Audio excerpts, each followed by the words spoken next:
Hello everyone, this is Beastly Eel here, and in today's video we're going to be talking about my predictions of the next Death Battle, specifically the season finale of Death Battle, which is between Galactus from Marvel versus Unicron from Transformers.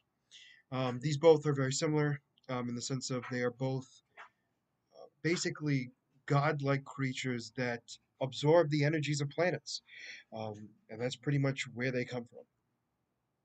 That's basically their gimmick. We'll go in more detail about their powers individually, and then go with who I think is going to win this death battle. So, one of the big things here is Galactus. He is somebody who has the possession of an immeasurable power cosmic. He's one of the most powerful beings in the Marvel Universe and has near limitless godlike powers. He is considered an um, omnipotent entity.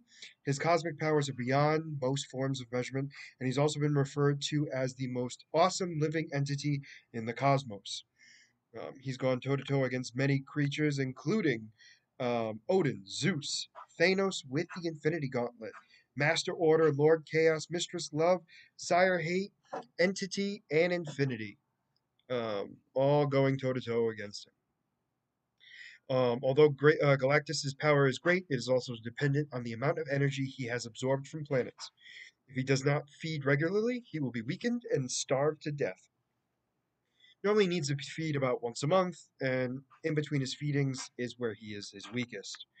Um, at one point, he consumed 4 planets in preparation for the Mad Sentinels, where he became powerful enough to challenge 4 Celestials, Mad Celestials. I don't know why I had trouble there. 4 Mad Celestials simultaneously and even destroyed one of them, though he was still no match for the other three's combined power. Additionally, some planets have unique energies that give him much more power than usual, but those planets are rare. He has immortality. He is destined to survive until the end of the universe. He has godlike strength. He has demonstrated the potential for a solar scale uh, of limitless strength. He has godlike stamina, but it has to be explained in the sense of like he does have a finite amount of energy, but if he keeps absorbing energy from planets, he will be able to last longer. He normally can last about a month, but the more energy he uses, the one weaker he becomes, but also he shrinks his life time span. So it's not so much he gets weaker; it's more the fact that his time span shrinks. Although I would imagine that at a certain point he does get weakened. He has godlike speed. He can fly at speeds greater than the speed of light. He's invulnerable. He's immune to all diseases, ailments, toxins. He's resistant to damage. He's been able to survive from 2 planets colliding and a sizable nuclear arsenal. Excuse me. And because of that, was able to survive it. He has energy projection. He can project devastating energy blasts in in effect after consuming life energy from several planets following a period of starvation. Thus, still weakened, Galactus proved capable of destroying at least 3 solar systems.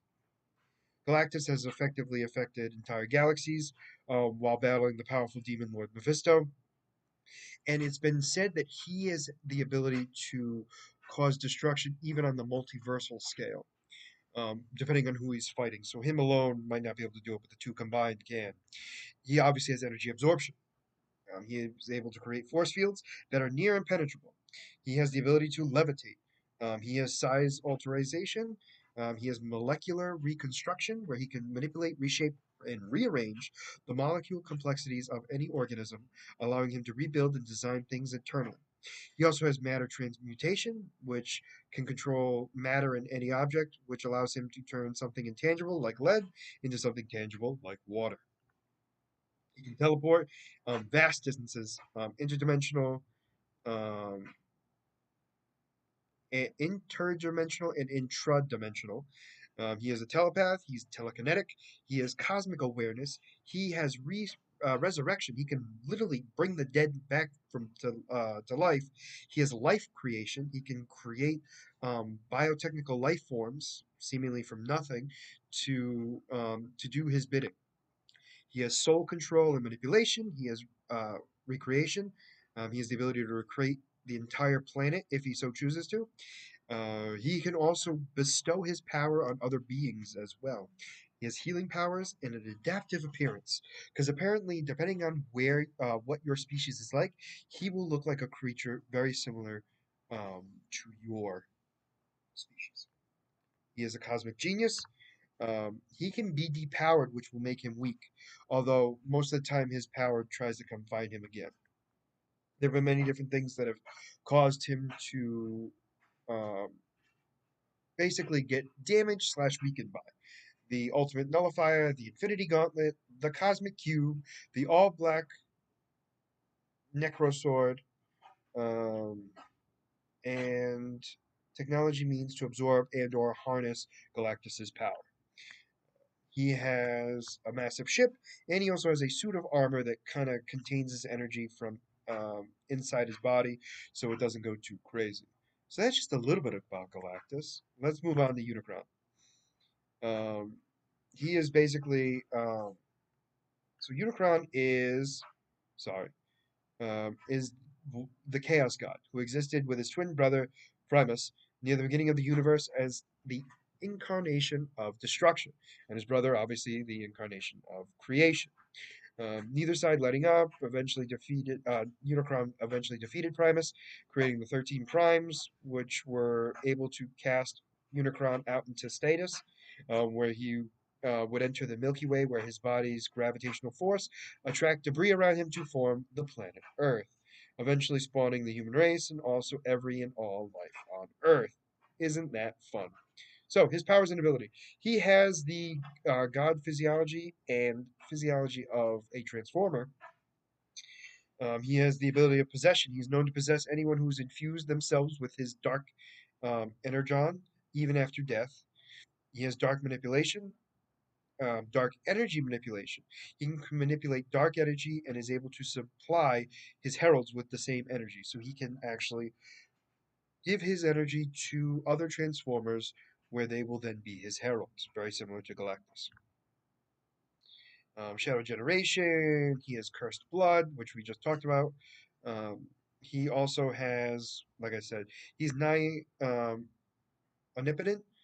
He is a cosmic hunger, multiversal destruction, which I find interesting. He also is galaxy destruction and planet destruction. Obviously, he consumes reality, specifically space time, matter ingestion. He's has the ability to cause apocalyptic issues. He also has the ability to manipulate space, time, reality, erasure immunity, energy manipulation. He's telepathic. He can create heralds of his own device. He can transcend energy manipulation. Sorry, transcendent energy manipulation. He's also telekinetic, moving things with his mind, and he can transform. He also has black hole mimicry, which is very similar to what Megatron could do, but obviously better. Um,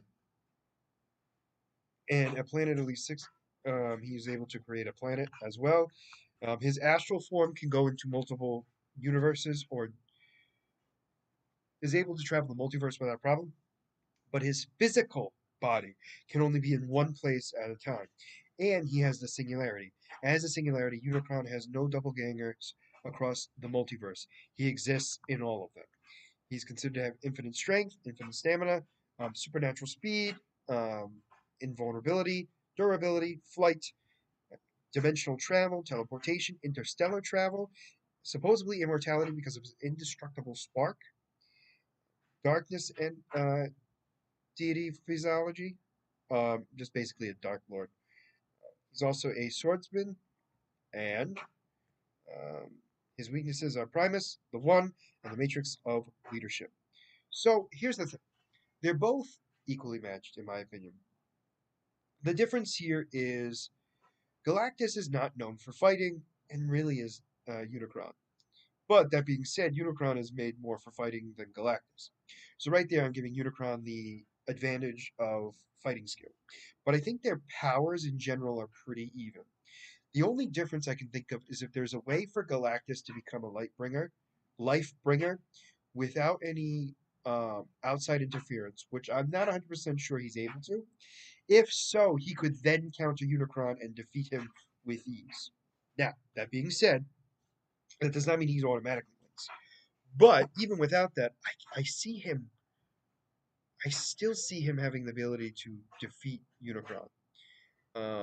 Just based on size, strength, his ability to absorb energy. But Unicron can too, so it's a little weird. Um, I'm still gonna energy blast, all that stuff. Darkness not really causing that much damage to Galactus. This is really tough. So based on many different things, with or without his life bringer ability, I'm gonna go with Galactus as the winner of this because I feel like they're even enough, and even though the fighting style Unicron might be able to crush Galactus in that, I feel like um, he being able to absorb enough planets to take out Unicron could be a possibility even without the Lifebringer energy. The Lifebringer energy, though, will be the basically very similar to Primus against Unicron, and I feel like Unicron would lose against him in that sense. So in the end, I think Galactus is going to be the winner of this death battle. So let me know what you guys think is going to win this death battle and why. Let me know in the comments. And then, as always, if you like the content you see, please like and subscribe below. Other than that, this is going to be Beastly Eel signing out. Have a great night.